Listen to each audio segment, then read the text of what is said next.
Hello friends, आज हम बात करेंगे इंपॉर्टेंट यूजफुल टॉपिक के बारे में। आज हम बेसिकली बात करेंगे हार्ट अटैक होता क्या है और होता क्यों है, इसको समझने का प्रयास करेंगे। हार्ट अटैक से रिलेटेड हमने ऑलरेडी काफ़ी टॉपिक्स किए, तो आज एक बेसिकली अंडरस्टैंडिंग डेवलप करने की कोशिश करेंगे कि हार्ट अटैक का मतलब क्या होता है, उसका ब्लॉकेजेस से डिफरेंस क्या होता है। क्योंकि कई लोग क्या है, नली के ब्लॉकेजेस को और हार्ट अटैक को सेम मान के चलते हैं, उसको सिमिलर चीज़ें मान के चलते हैं, जिसकी वजह से कंफ्यूजन क्रिएट होता है, उनको समझ नहीं आता। और जब कभी डॉक्टर उनको बोलते हैं कि हार्ट अटैक है, इमरजेंसी ट्रीटमेंट करना पड़ेगा, तो वो घबरा जाते हैं कि भाई ये क्या हो गया, मेरे फ्रेंड का तो 90% ब्लॉकेज था, उसको तो बोला था कि 1 महीना भी वेट कर सकते हो, उनका 70% था, वो तो 1 साल से चला रहे काम, उनको कोई दिक्कत नहीं आ रही। अब मेरे लिए कितनी दिक्कत क्यों आ रही है कि मुझे हार्ट अटैक हो गया। तो बेसिकली हार्ट अटैक का मतलब क्या है और क्या इसका एक अंडरस्टैंडिंग डेवलप करने का प्रयास करेंगे कि क्यों इसमें इतनी इमरजेंसी क्रिएट होती है। टॉपिक पर जाने से पहले जो लोग हमारे चैनल पर नए हैं उन्हें रिक्वेस्ट करूँगा कि चैनल को सब्सक्राइब करके हमें इंस्पायर और मोटिवेट करें और वीडियोस को ज़्यादा से ज़्यादा लाइक और शेयर करें ताकि पब्लिक अवेयरनेस डेवलप हो। बेसिकली हार्ट अटैक का मतलब ये है कि हृदय की सप्लाई करने वाली 3 नलियाँ होती हैं। लेफ्ट साइड की 2 नली होती है और राइट साइड की 1 नली होती है। किसी में कोई नली का साइज बड़ा हो सकता है, किसी में कोई नली का साइज छोटा हो सकता है, अलग अलग केस में वेरिएशन होते हैं, इसे नेचुरल वेरिएशन बोलते हैं। जिस तरह हर व्यक्ति की शक्ल सेम नहीं होती, हर व्यक्ति का शरीर का डील डॉल सेम नहीं होता, चलने का स्टाइल सेम नहीं होता, उसी तरह हर व्यक्ति का नलियों का साइज भी डिफरेंट होता है। किसी में कोई नली बड़ी, किसी में कोई नली छोटी होती है। इनमें से कोई भी एक नली जो हृदय को सप्लाई करती है, उसमें अगर ब्लॉकेज 100% हो जाए तो उसको हार्ट अटैक बोलते हैं। बेसिकली 100% होने का रीजन क्या है कि अगर किसी को 70, 80 या 60% ब्लॉकेज है, सडनली ब्लॉकेज के ऊपर का जो लेयर है या प्लाक है वो रप्चर हो जाता है, वो फट जाता है, जिसकी वजह से अंदर देखिए, नली के अंदर जो कोलेस्ट्रॉल का डिपोजिशन होता है वो अंदर की सतह से होता है। नली के अंदर डायरेक्टली ब्लड पर से कोलेस्ट्रॉल आके नली में चिपक जाता है, वैसा नहीं होता। अंदर की सरफेस से जहाँ से नली को खुराक मिलती है वहाँ से कोलेस्ट्रॉल आके जमा होता है। तो ये बेसिकली नली के अंदर धीरे धीरे करके भरना जरूर चालू होता है, लेकिन अंदर की तरफ से होता है, तो ब्लड के डायरेक्ट कॉन्टैक्ट में ये नहीं आता है। लेकिन जब कभी हार्ट अटैक आता है तो उसका कारण ये होता है कि ऊपर की जो लेयर जो ब्लड के सरफेस को और कोलेस्ट्रॉल की सरफेस को सेपरेट करती है, एक पतली सी झिल्ली होती है, वो अगर फट जाए या उसके ऊपर जो लेयर है वो हट जाए तो अंदर का जो कोलेस्ट्रॉल है, कचरा है, वो बाहर निकल जाता है। ये अंदर का कचरा जब बाहर निकलता है और वो ब्लड के कॉन्टैक्ट में आता है तो बेसिकली एक रिएक्शन सेट होता है, जिसकी वजह से बॉडी को ऐसा लगता है कि वहाँ पे कुछ डैमेज हुआ है, तो वहाँ पे वो हीलिंग करने के लिए प्लेटलेट्स को भेजती है। ये प्लेटलेट्स बेसिकली ब्लड के अंदर ही घूमने वाला एक तत्व होता है जो ब्लीडिंग को रोकने का या कोई भी इस तरह का प्रॉब्लम्स को रोकने के लिए काम आता है। तो प्लेटलेट वहाँ पे आके इकट्ठे हो जाते हैं, ये अंदर से जो प्रोट्रूजन हुआ है, मटेरियल जो निकलना चालू है, उसको रोकने को। और ये जब प्लेटलेट इकट्ठा हो जाते हैं तो वो साथ में और फाइब्रस स्ट्रैंड्स को भी ले आते हैं, मतलब और धागों को भी ले आते हैं। उनको ऐसा लगता है कि यहाँ पे कोई गड्ढा हो गया है तो उसको अपने को बंद करना है। ये बॉडी में कहीं पे भी अगर ब्लीडिंग हो तो उसके साथ एक नॉर्मल मैकेनिज्म होता है कि प्लेटलेट वहाँ पे आके चिपक जाते हैं और फाइब्रस स्ट्रैंड आके चिपक जाते हैं, जिसकी वजह से गड्ढा बन जाता है और वहाँ पे ब्लीडिंग को रोक देते हैं। तो नली के अंदर भी जब ये ऐसा ही होता है तो एक तरह से वो प्लेटलेट काम वही कर रहे हैं जो वो नॉर्मली करते हैं, लेकिन गलत जगह पे कर रहे हैं। उनको ये नहीं समझ में आता कि ये जो काम वो कर रहे हैं वो प्रोटेक्शन करने के बदले उल्टा नुकसान करेगा। उनको तो लगता है कि कहीं पे कोई गड्ढा हो गया और ब्लीडिंग ना हो जाए, वहाँ पे खून रिसाव चालू ना हो जाए, इसलिए वो आके उस गैप को भरने की कोशिश करते हैं। और जब वो गैप को भरने की कोशिश करते हैं तो वो अनकंट्रोल वे में ज़्यादा जब चला जाता है तो वहाँ पे प्लेटलेट प्लग बन जाता है और वो पूरी नली का फ्लो को ही बंद कर देता है। और जब कभी वो नली के फ्लो को बंद करता है तो जो पर्टिकुलर एरिया वो नली सप्लाई कर रही है वो एरिया में ब्लड सप्लाई बंद हो जाता है। अब इसका मतलब बेसिकली ये है कि नॉर्मली जो है कोई भी एरिया में जो सेल्स हैं जो हार्ट को पंप करते हैं वो बेसिकली मसल्स होते हैं। मसल्स जो है कॉन्ट्रैक्ट करते हैं, रिलैक्स करते हैं, जिसकी वजह से हार्ट कॉन्ट्रैक्ट करता है। तो ये मसल्स का ऑक्सीजन सप्लाई और ग्लूकोज सप्लाई ये कंटिन्यूसली नली के थ्रू ही आता है। जब नली अगर बंद हो गई तो जो एरिया की नली बंद हो गई वो एरिया में ब्लड सप्लाई बंद हो जाता है, तो सेल्स का ग्लूकोज और ऑक्सीजन सप्लाई बंद हो जाता है। अब सेल्स में क्या है, नॉर्मली थोड़ा सा प्रोटेक्टिव मैकेनिज्म होता है कि बॉडी के अंदर एक थोड़ा सा स्टोर होता है। मान लीजिए अगर आप नहीं खाते हो तो बॉडी में जो थोड़ा फैट होता है वो बर्न करके, या ग्लूकोज जो अंदर स्टोर्स है वो बर्न करके आपको मरने नहीं देता, आपको बचा के रखता है। वैसे ही सेल्स के अंदर भी थोड़ा ग्लूकोज या ग्लाइकोजन का स्टोर रहता है जो कि उनको मरने नहीं देता। आधे घंटे तक वो उनको प्रोटेक्ट करके रख सकता है, बहुत ज़्यादा देर तक नहीं कर सकता। सेल्स के अंदर जो नॉर्मल स्टोर रहता है ग्लूकोज का वो काफ़ी कम देर तक ही चलता है। तो जब नली बंद होती है तो सेल्स का ग्लूकोज और ऑक्सीजन सप्लाई कट जाता है। आधे घंटे तक वो ब्लड सप्लाई या के बिना भी अपना लाइफ को मेंटेन कर सकते हैं वो सेल्स, लेकिन उसके बाद वो सेल्स मरना चालू हो जाते हैं क्योंकि उनका ग्लूकोज ऑक्सीजन सप्लाई बंद हो जाता है। और ऑक्सीजन सप्लाई बंद हो जाए तो जैसे व्यक्ति का अगर मुंह बंद कर दो या नाक बंद कर दो या गला दबा दो तो वो 1-2 मिनट में मर जाता है, तो वैसे ही है कि सेल्स का ऑक्सीजन सप्लाई, ग्लूकोज सप्लाई जब बंद हो जाता है तो सेल्स भी मरना चालू हो जाते हैं, अंदर से वो फटने चालू हो जाते हैं। और जब ये सेल्स लाइस होना चालू हो जाते हैं या फटना चालू हो जाते हैं तो वो प्रोसेस बढ़ते जाता है। इसमें ऐसा नहीं होता कि सारे सेल्स एक बार में मर जाते हैं, मतलब जैसे ही आधा घंटा हुआ और जितने एरिया सप्लाई है वो सारे मर जाते हैं। वो ऐसा होता है कि सेल्स धीरे धीरे करके मरना चालू होते हैं। कुछ सेल्स थोड़े जल्दी मर जाते हैं, कुछ सेल्स थोड़े देरी में मर जाते हैं। मरने का प्रोसेस आधे घंटे के बाद चालू हो जाता है। अलग अलग सेल्स की कितनी ऑक्सीजन रिक्वायरमेंट है और कितना उसका ग्लूकोज रिक्वायरमेंट है, पहले का स्टोरेज कितना था, आसपास से कोई कोलैटरल्स आ रही है कि नहीं, ये सब चीज़ों पे उनका सेल का मरना और काम नहीं कर पाना डिपेंड करता है। हाँ, जैसे ऑक्सीजन सप्लाई बंद हो जाता है तो वो एरिया का काम करना तुरंत रुक जाता है, मतलब एक जैसे ही उनका ऑक्सीजन सप्लाई बंद हुआ सेल्स एक स्टैंड स्टिल पे आ जाते हैं, काम करना बंद कर देते हैं, एक तरह से अनकॉन्शियस मोड में आ जाते हैं। इसे स्टंड मायोकार्डियम बोलते हैं कि वो मायोकार्डियम एक तरह से हक्का बक्का हो गया कि वो काम नहीं कर पा रहा, इसको स्टंड बोलते हैं। तो वो अपना काम नहीं कर पाते तो वो एरिया की कॉन्ट्रैक्शन तो तुरंत ही रुक जाती है। जो पर्टिकुलर सेगमेंट को वो नली सप्लाई कर रही थी उसका कॉन्ट्रैक्शन पूरी तरह से रुक जाता है। लेकिन मरने का प्रोसेस जो है वो आधे घंटे से 12 घंटे तक चलता है, धीरे धीरे करके वो सेल्स मरते चले जाते हैं। और लगभग 12 घंटे के बाद स्टडीज ने शो किया है कि ज़्यादातर जितने सेल्स मरने होते हैं वो मर जाते हैं। कुछ पेशेंट्स में वो स्पीड ज़्यादा फास्ट होती है तो 2-4 घंटे में ही सारे सेल्स मर जाते हैं, कुछ में 6 घंटे से 8 घंटे 12 घंटे के बाद भी सेल्स मरते रहते हैं, और कई पेशेंट में तो कई दिनों तक भी डैमेज होता रहता है। इसीलिए कोई भी ट्रीटमेंट का जो मैक्सिमम फायदा है वो पहले 12 घंटे में ही होगा।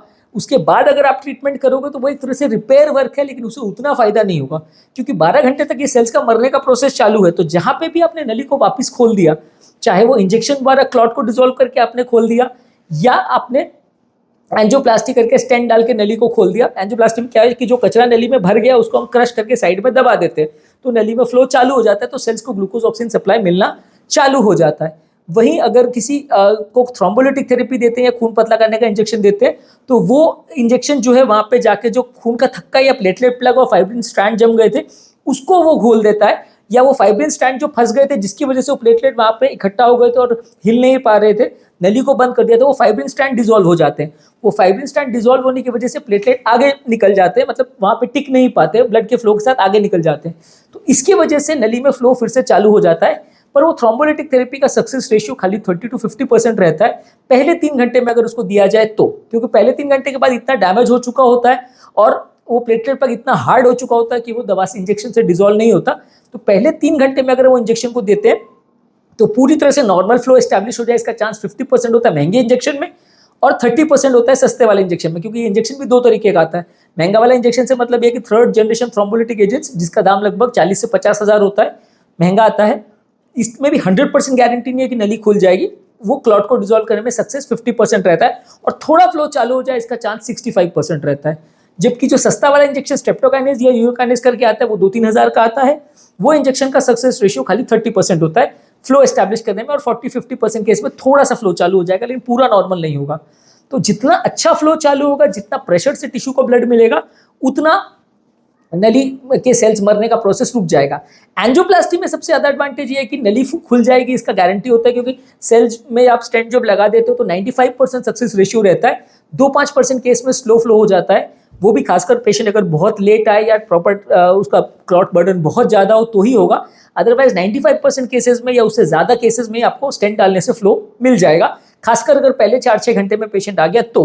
लेकिन इंजेक्शन वाला थेरेपी का सक्सेस रेशियो खाली 50% मैक्सिमम है, वो भी पहले 3 घंटे में 2, तो उसके बाद जैसे जैसे टाइम बीतते जाएगा थोड़ा बहुत सक्सेस फिर भी हो सकता है, लेकिन उसका रेशियो बहुत कम होते जाएगा, 50 से 40, 40 से 20, 10 ऐसा आके कम हो जाएगा। और 8-10 घंटे 12 घंटे बाद इंजेक्शन देगी तो उसका कोई इफेक्ट नहीं होगा, जीरो इफेक्ट होगा, वो क्लॉट को नहीं डिसॉल्व कर पाएगी। कैलकुलेट कैसे होगा कि इंजेक्शन कितने घंटे बाद दिया, इस बात से कैलकुलेट होता है कि पेशेंट को पेन कितने बजे हुआ, वो इंडेक्स पीरियड माना जाता है। मान लीजिए सुबह 8:30 बजे पेशेंट को पेन चालू हुआ, हॉस्पिटल पहुंचा वो 12:30 बजे, तो 4 घंटे कैलकुलेट किया जाएगा कि 4 घंटे पहले अटैक आया था, 12:30 बजे पेशेंट हॉस्पिटल पहुंचा, तो 4 घंटे के हिसाब से इंजेक्शन देना है कि एंजियोप्लास्टी करना है, ये कैलकुलेट होगा। जितने बजे पेन चालू हुआ वो उसको इंडेक्स पीरियड मानते हैं, उसके हिसाब से कैलकुलेट करते हैं कि कितना टाइम हो गया अटैक चालू हुए, उसके हिसाब से आप इंजेक्शन देते हो। ऐसा इसलिए है क्योंकि ये माना जाता है कि नली बंद हुई इसीलिए पेन चालू हुआ। पेन क्यों आया? नली जब बंद हो गई वहाँ क्लॉट बन गया, सेल्स मरना चालू हो गया, वहाँ लैक्टिक एसिड बनना चालू हो गया, जिसने नर्व फाइबर्स को स्टिमुलेट किया, ब्रेन के पास मैसेज गया कि वहाँ पेन हो रहा है। तो जिस पॉइंट पे पेन चालू हुआ ये सब प्रोसेस 1-2 मिनट में चालू हो जाता है, तो इसलिए जब पेन चालू हुआ उसको मान सकते हैं कि इसी टाइम पे शायद नली बंद हुई होगी। कुछ कुछ पेशेंट में ऐसा भी होता है कि पेन आ रहा है जा रहा है आ रहा है जा रहा है, तो उसमें कैलकुलेट करना थोड़ा मुश्किल होता है कि कितने बजे पेन चालू और इंडेक्स पीरियड कैसा है। तो वैसे पेशेंट में ईसीजी चेंजेस और बाकी पैटर्न के हिसाब से आप कैलकुलेट करते हो कि पेशेंट को हार्ट अटैक कितने बजे हुआ होगा अंदाज और फायदा होगा कि नहीं, तो उस बेसिस पे आप इंजेक्शन थेरेपी देते हो। या कई बार बेनिफिट ऑफ डाउट में अगर आपके पास फैसिलिटी है तो आप एंजियोप्लास्टी डायरेक्ट पेशेंट का कर देते हो, जितना बेनिफिट होगा देखा जाएगा, क्योंकि एग्जैक्टली कितने सेल्स मरेंगे कितना बचेंगे वो कैलकुलेशन कर पाना बहुत मुश्किल है। तो कई बार अंदाज से पेशेंट को ट्रीटमेंट दे दिया जाता है, फिर बाद में कितना इंप्रूवमेंट होगा या नहीं वो देख लिया जाता है। जबकि इंजेक्शन वाला जो थेरेपी है उसमें एक प्रॉब्लम ये है कि क्लॉट डिसॉल्व होता है, वो टेम्पररी होता है, और बाद में उस एंजियोप्लास्टी जो क्लॉट था जिसकी वजह से जो कचरा था जो वहाँ पे रह गया उसको हटाने के लिए फिर भी आपको लगभग 80-90% केस में एंजियोप्लास्टी फिर भी करनी पड़ती है। 10-20% केसेस में ऐसा होता है कि एंजियोप्लास्टी ना करना पड़े, मैक्सिमम 10% मान लीजिए, पर 90% केसेस में लगभग आपको एंजियोप्लास्टी फिर से करनी ही पड़ती है, नहीं तो दोबारा अटैक आएगा वहाँ पे। अब ये कैसे क्लासिफाई करते हैं कि किसको मेजर अटैक है, किसको माइनर अटैक है, किसको हार्ट अटैक में मृत्यु दर कैसा होगा, ये कई फैक्टर्स पे डिपेंड करता है। इस पे ऑलरेडी हमने एक सेपरेट वीडियो किया है जिसपे प्रिडिक्टर्स ऑफ मोर्टेलिटी पर हमने बात की है हार्ट अटैक में। पर अगर बड़ी नली का अटैक है जो ज्यादा एरिया को सप्लाई करती है तो मेजर अटैक की कैटेगरी में आएगा, उसमें मृत्यु दर ज्यादा होगा, 30 से 40% तक जाएगा। कई और फैक्टर्स है कि पेशेंट का बीपी कितना है, कोलेस्ट्रॉल कितना है पेशेंट का, या पेशेंट का उस समय कंडीशन कैसा है, पंप फंक्शन कैसा है, कितने घंटे में पहुंचा, बहुत सारी चीजें से डिसाइड होगा कि मृत्यु दर कितना होगा। लेकिन अगर छोटी नली का अटैक हुआ है या 3 जो बड़ी नली उसकी किसी ब्रांच में ऐसा कोई क्लॉटिंग हुआ है जिसकी वजह से अटैक आया तो कंपैरेटिवली मृत्यु दर कम होगा। तो कितना बड़ा अटैक है उसके बेसिस पर डिसाइड होता है कि मृत्यु दर कितना होगा, और ओवरऑल उसमें लॉन्ग टर्म आपको कितना अग्रेसिवली ट्रीटमेंट करना है, कितना अग्रेसिवली आगे उसको स्टेंट करना है कि नहीं करना है, ये सब इस बात पर डिपेंड करता है कि अटैक मेजर था कि माइनर था। तो हर अटैक जो होता है वो सेम नहीं होता, और हर अटैक वाले पेशेंट की मृत्यु हो ही जाती है ऐसा भी कोई जरूरी नहीं है।